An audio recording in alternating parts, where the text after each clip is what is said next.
Now, it was a year ago on this day that North Korea and the U.S. held their first ever summit meeting. Looking back on the past year and what to expect going forward, our Yoon Jung-min got some expert analysis from Mr. Sean King at the think tank Park Strategies.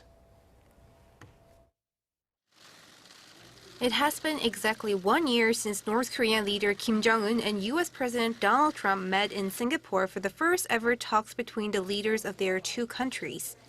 The historic summit somewhat helped improve their bilateral ties, but there have been ups and downs as their second summit in Hanoi ended with no deal in February. Some experts have pointed to the lack of progress between Pyeongyang and Washington when asked about how far both sides have come in terms of denuclearization.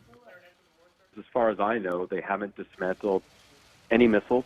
And, if you believe what you read in the failing New York Times and elsewhere, they're actually increased fissile material production.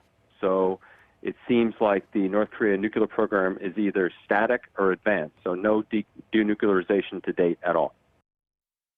Mr. King also said the definition of denuclearization differs between North Korea and the U.S., which makes it difficult for both sides to reach an agreement. Kim apparently wants some denuclearization in exchange for effectively complete sanctions relief, and Trump, to his credit, now wants complete denuclearization of North Korea. So until we bridge that gap, I don't see any real progress. On Tuesday, Trump said he had received a, quote, beautiful letter from Kim raising hopes for another Kim-Trump summit. The expert said he was positive when it comes to future talks, as Trump can use the talks for political purposes ahead of the presidential election. Well, I definitely expect a third summit, probably before the U.S. election, so that Trump can again badmouth his predecessors and say he's done something that no other U.S. president has done.